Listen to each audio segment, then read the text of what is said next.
Hi, Connor here. I just wanted to do an unboxing of a fancy piece of paper I received.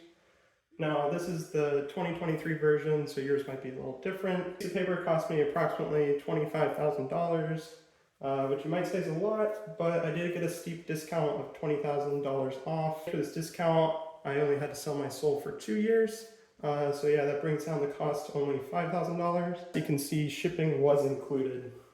Anyway, I want to say it comes in a nice envelope, and yeah, let's go ahead and open it.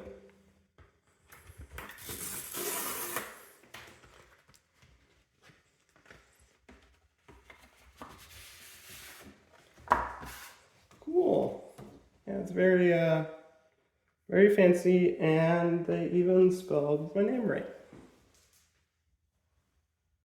Yeah, and to go with this fancy piece of paper, I did buy a really expensive frame here, I think from At Home that sent me back, approximately $15, so all in all, I think they go together very well.